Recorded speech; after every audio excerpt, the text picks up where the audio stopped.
I'm going to stop calling these people who are protesting for Palestine as Palestine protesters or pro-Palestine protesters, because the real reason they are doing this is because they are trying to prevent Israel from taking out the Hamas operatives buried deep inside the tunnels in Gaza. So I'm going to call them pro-Hamas protesters. It doesn't matter whether they want to use Palestine flags. The reason they are doing this is because they know that the headquarters underneath the Al-Shifa hospital is where the nerve center is, and once that goes, a lot of damage is going to happen to the Hamas operation itself. Maybe there will be a few people who might manage to escape the dragnet that Israel has spread out. But the point here is they have done some very, very sophisticated planning, and all that stuff will get destroyed and will probably take decades to put it back. And I'm not even sure what is the plan that Israel has once it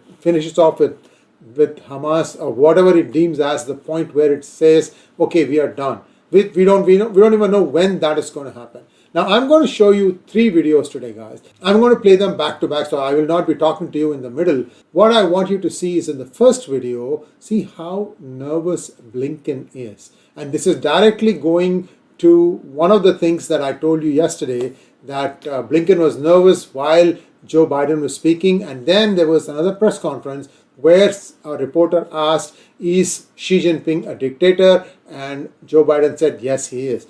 Watch closely the body language of Blinken when he utters that remark. That is in the first video. The second video is the pro-Hamas protesters in Canada. They are holding up a very important intersection that leads to a bridge in Montreal. Now, I wonder if Mr. Trudeau is going to also, freeze their accounts and, write up the crimes against all these protesters. I wonder if he's going to do that. That's exactly what he did to the truckers. That, of course, was in Ottawa. This is in Montreal. But the point I think I'm trying to make here is this thing is not a pro-Palestinian protest.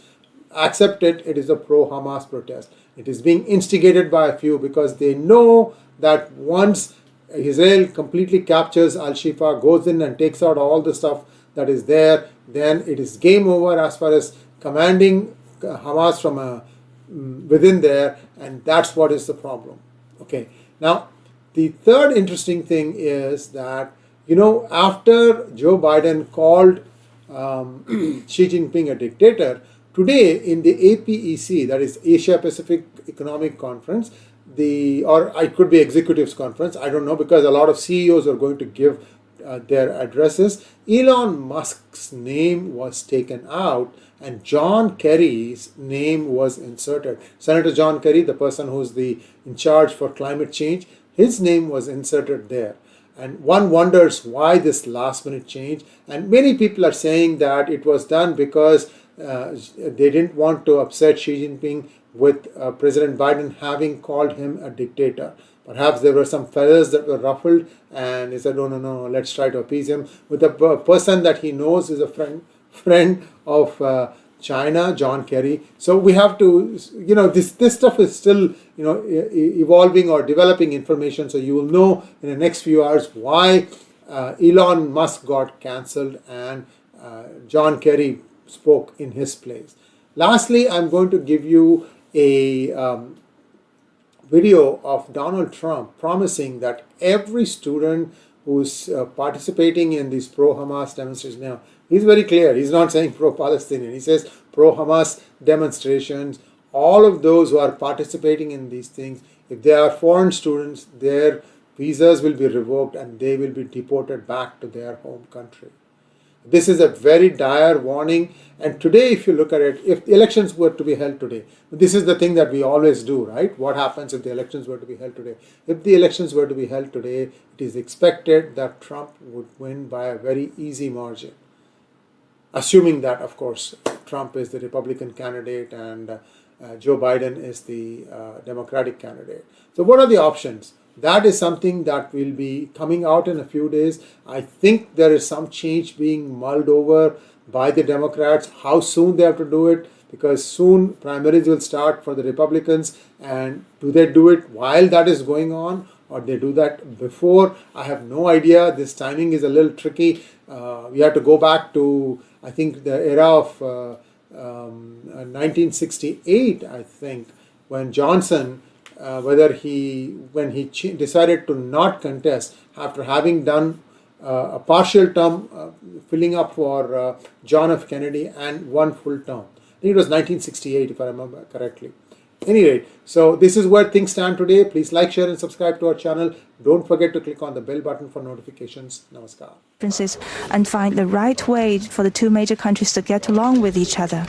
I firmly believe in the promising future of the bilateral relationship. Mr. President, you and I, we are at the helm of China-US relations.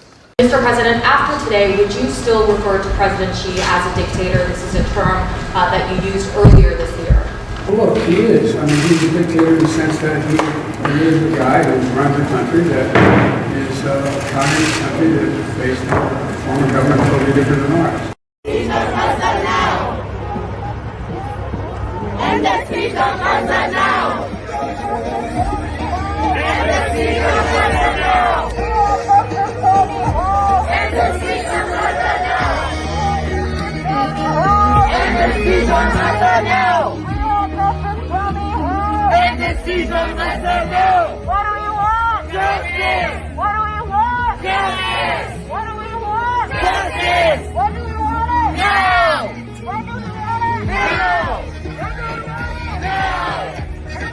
If you hate America, if you want to abolish Israel, if you sympathize with jihadists, then we don't want you in our country, and you're not going to be getting into our country. I will cancel the student visas, Hamas sympathizers on college campuses. The college campuses are being taken over. And all of the resident aliens who joined in the pro-jihadist protest this month, nobody's ever seen anything like it. Come 2025, we will find you and we will deport you.